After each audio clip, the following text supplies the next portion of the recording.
Pepsi spent $4.5 million on a single advertisement. Focus groups came back 68% positive. Every internal metric said this would land. Within 24 hours, that ad was pulled from every platform after igniting one of the most devastating brand crises in modern history, wiping 7 points off Pepsi's public favorability almost overnight. One commercial shook a billion-dollar empire to its foundation. But what most people never saw was the internal brief that started it all, titled Global Unity, a Moment of Peace, and the one cultural review that could have stopped everything. It was non-binding. The creative brief that set everything in motion landed on agency desks in mid-February 2017. Its title, Global Unity, a Moment of Peace, left no doubt about the campaign's ambition. Jeff Starr, the creative director at Killer Marketing, was tasked with translating this mandate into something that could resonate with a generation raised on protest hashtags and viral activism. The language of the brief was direct. It called for Pepsi to be positioned as the catalyst for unity, hope, and togetherness, not just in America, but globally. The document called for a film-like commercial built around a protest scene designed to capture what it called the millennial-centered, hopeful protest aesthetic. The core objective was to show Pepsi as a brand that does not just observe cultural moments, but steps into them, offering a simple gesture, one can, one connection, as a symbol of peace. The brief insisted on a visual narrative that felt spontaneous, diverse, and unmistakably youthful. It described a street rally that would be aspirational, not angry, filled with faces from every background, united by music and movement. The protest was to be stripped of any specific political demand, framed instead as a universal call for harmony. The script would build toward a single cinematic act. A celebrity figure later cast as Kendall Jenner, leaving the safety of a photo shoot to join the crowd and ultimately bridge the divide between protesters and police with a can of Pepsi. The act was to be hopeful, never confrontational. The document made clear that the protest should feel timely but not tied to any one cause, aiming for a sense of optimism rather than urgency. Throughout the brief, the millennial target was foregrounded. The audience was described as socially engaged, digitally native, and hungry for brands that reflect their values. The word unity appeared 7 times in 3 pages. The protest was not just a backdrop, but the heart of the campaign. By the time the brief reached the agency's creative team, the protest theme was locked in as the immovable centerpiece. The expectation was that a bold, cinematic gesture would not only capture attention, but inspire a new generation of consumers to see Pepsi as part of their world, present, active, and on their side. Internal optimism soared as early test results rolled in. On March 1, 2017, Pepsi's Insight team gathered a focus group of 120 US millennials to preview the rough script and storyboards. The data looked strong at first glance. 68% described the tone as inspirational, and the creative team cited this number in every internal deck. But buried in the same report, 12% of respondents admitted they felt confused about the protest context. Some flagged the imagery as unclear or awkward. These warnings were noted, but not taken as a red flag. Instead, the majority positive reading became the headline metric, reinforcing confidence among the brand's leadership. Behind the scenes, the Diversity and Inclusion Review Board completed its assessment. Their advisory memo, dated March 12, 2017, flagged sensitive protest imagery and visual parallels to real-world activist movements. Yet the board's role was strictly consultative. The memo recommended only minor tweaks, including softening some crowd shots and avoiding overtly political signage. No one on the board could veto the project outright. The creative intent was cited as mitigating risk, and with that, the memo was filed away. Legal review followed a similar path. Senior counsel Melissa Cheng cleared the script for trademark and endorsement issues, suggesting a fictional protest disclaimer. The disclaimer never made it to air. By the time the Marketing Executive Committee met to approve a $4.5 million production budget, all boxes appeared checked. Brad Jakeman, as brand lead, gave the final green light. The script was locked the same day, March 12, 2017. Kendall Jenner's contract was signed, and production moved forward at speed. Inside the agency, there was a sense of momentum. Internal emails described the spot as trend-forward and low risk, high reward. The focus group split and advisory notes were mentioned, but always in the shadow of that 68% approval figure. No one paused to question whether the dissenting voices might be a warning of something bigger. The governance structure, advisory not binding, left the final call with senior marketers eager to seize a cultural moment. The campaign was now officially in motion, its script and message locked, its risks quietly filed under manageable. In the spring of 2017, protest was urgent and personal. Across American cities, crowds gathered in response to police killings and systemic racism, their chants echoing the names of black men and women lost to law enforcement violence. The Black Lives Matter movement, founded by Alicia Garza, Patrisse Cullors, and Opal Tometi, had become a national force, organizing marches from Ferguson to Baltimore. Each demonstration was shaped by real risk. Tear gas, arrests, and threats of violence were constant realities for those demanding justice and recognition of their humanity. For activists, protest was never a branding exercise. It was a matter of survival. In a 2017 interview, Garza warned of the danger in turning protest into spectacle. She said, "When a brand takes the language of a movement that is keeping people alive and turns it into a product, it cheapens the risk people are taking on the streets." Cullors echoed this, criticizing the idea that protest could be resolved with a can of soda, calling it a myth that reduces struggle to a consumer choice instead of a demand for real change. The phrase commodification of black grief became a rallying cry among movement leaders. To them, transforming protest images into advertising was not just insensitive, it was erasure. Opal Tometi, speaking to NPR, described how selling the look of resistance without its politics creates a false sense of solidarity. Corporate campaigns, she argued, often profit from the language and imagery of activism while giving nothing back to those risking their lives. The profit on a solidarity t-shirt, she pointed out, often dwarfed the resources available to grassroots organizers. Activists like Jonetta Elzie and DeRay McKesson saw firsthand how media and brands could distort the meaning of protest. Elzie remembered a peaceful march reduced to a 5-second gif of a teenager holding a soda can, stripped of context and urgency. When the story gets stripped to a product, the stakes of the protest disappear. McKesson was blunt in his April 2017 tweets. He wrote, "This isn't solidarity, it's a cash grab that silences the very voices it pretends to amplify." The stakes were never abstract. In 2016 alone, over 250 Black Americans were killed by police, according to the Washington Post database. Each protest was a response to a specific loss, a call for accountability, and a plea for change. The idea that these moments could be flattened into a backdrop for a soft drink commercial felt like a deep violation. The grief was ongoing. Turning that reality into a marketing pitch was seen as a betrayal of the movement's purpose and pain. Movement leaders demanded authentic engagement from brands.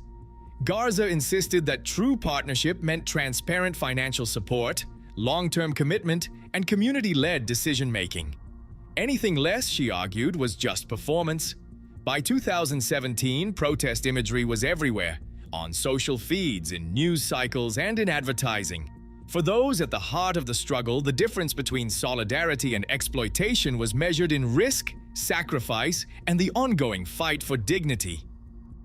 At 7:02 p.m. Eastern, the Pepsi commercial featuring Kendall Jenner went live across YouTube, Twitter, and Instagram.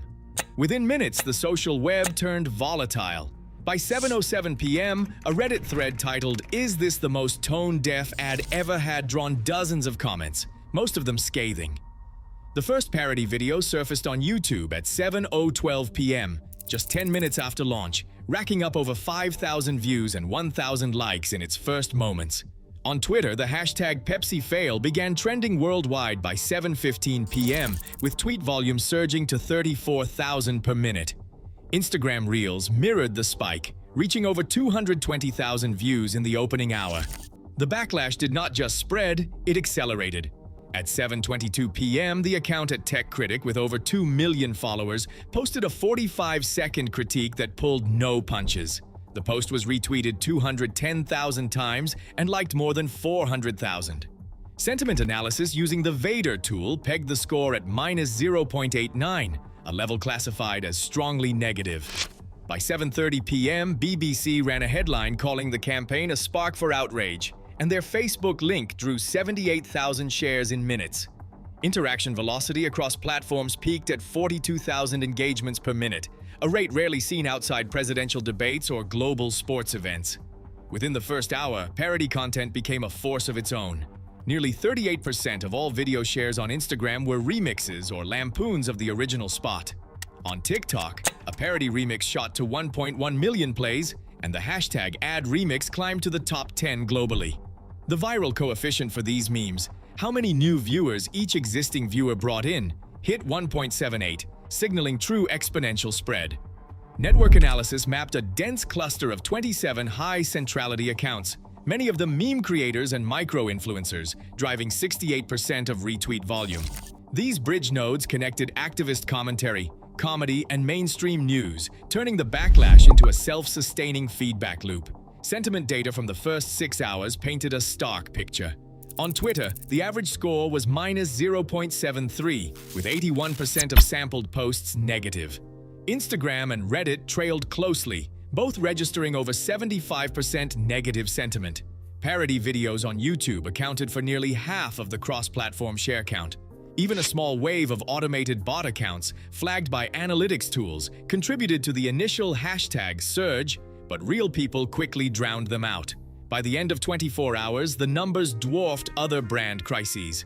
The total reach hit 15 million unique users, with over 9 million direct engagements. For context, the United Airlines dragging incident that same year peaked at 8 million. The Pepsi AD's backlash was not just swift, it was amplified by the architecture of digital culture itself. Platforms, influencers, and parody creators acted in concert, overwhelming the brand's intended message and seizing control of the narrative before Pepsi could respond. The original intent of unity had been buried under a tidal wave of mockery and outrage, measured not just in opinions, but in raw, relentless numbers.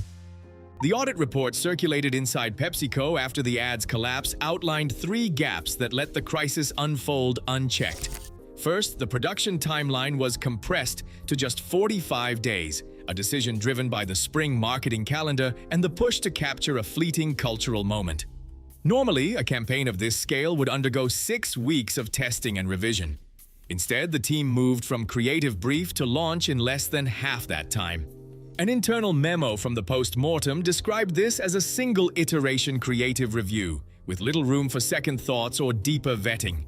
The second gap lay in the structure of oversight. The Diversity and Inclusion Review Board, which flagged potential risks, had only advisory power. Its memo, dated March 12, 2017, recommended minor changes, but could not pause or halt the campaign. Decision-making authority rested with the Marketing Executive Committee, primarily senior marketers and agency leads who prioritized the 68% approval from the initial focus group. Legal review focused on compliance and trademark, not cultural impact. The audit later paraphrased this.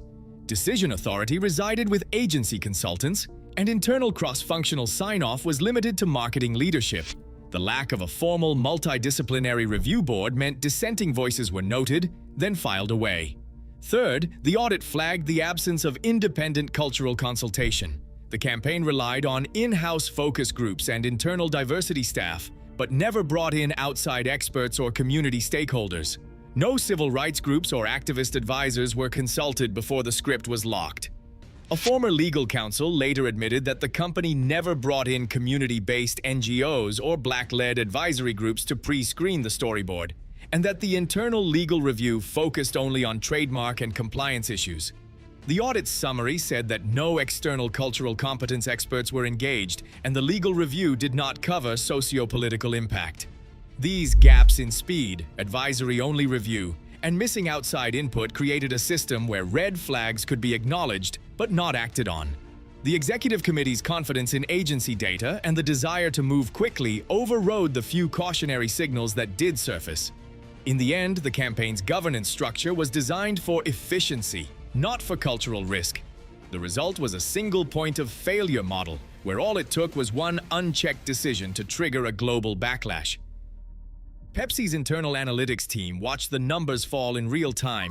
In the days after the ad's collapse, a YouGov poll captured a 7-point drop in brand favorability, falling from 58 to 51 among US adults. The loss was the steepest of any major soda brand that year. Social listening dashboards showed sentiment scores hovering at -84% for the first 48 hours, with negative tags like tone deaf and appropriation dominating the conversation. Financial data told a parallel story. PepsiCo's 2017 annual report showed revenue growth slipping by 0.4%, down from $63.5 billion to $63.2 billion. The company's management attributed the contraction to unforeseen brand image pressure from the campaign's backlash. On Wall Street, PepsiCo's stock price dropped 1.7% the day after the ad was pulled. Analysts noted that while the dip was temporary, it was unusual for a brand with Pepsi's scale and momentum. Inside the company, the fallout triggered a reckoning. By August, the global brand and innovation team circulated a 4-step checklist designed to prevent another cultural misfire. The first step called for external cultural audits. Every campaign referencing activist themes now had to be reviewed by third-party agencies specializing in socio-political risk. Second, a cross-functional review board, bringing together legal, diversity and inclusion, and global communications, was given mandatory sign-off power before production could begin. The third step required real-world scenario testing, using focus groups that included not just consumers, but activists and community organizers, to gauge authenticity and potential impact. Finally, a post-launch monitoring protocol was set in place. Real-time sentiment dashboards would track public reaction for the first 72 hours, with an escalation trigger if negative sentiment crossed 30%. Industry observers point to these reforms as a new standard for cultural vetting. Marketing scholars describe the 7-point favorability drop as a textbook case of halo effect reversal, where a single campaign can erode decades of brand goodwill. Brand risk consultants highlight the 0.4% revenue dip as an early warning sign, not just for Pepsi, but for any company navigating high-stakes cultural messaging. In the years since, the 4-step checklist has been adopted by other Fortune 500 brands, shifting the focus from reactive apologies to proactive cultural stewardship. For marketers, the lesson is clear. Authentic engagement and robust safeguards are now essential to earning public trust. In a world where brands often chase cultural relevance, authenticity has never mattered more. One misstep can erase decades of trust. YouGov tracked a 7-point drop in Pepsi's public favorability within weeks. Today, every campaign risks public scrutiny at viral speed. The line between message and manipulation is razor thin, and audiences are watching, ready to call it out. What would you have done differently? Let's talk in the comments.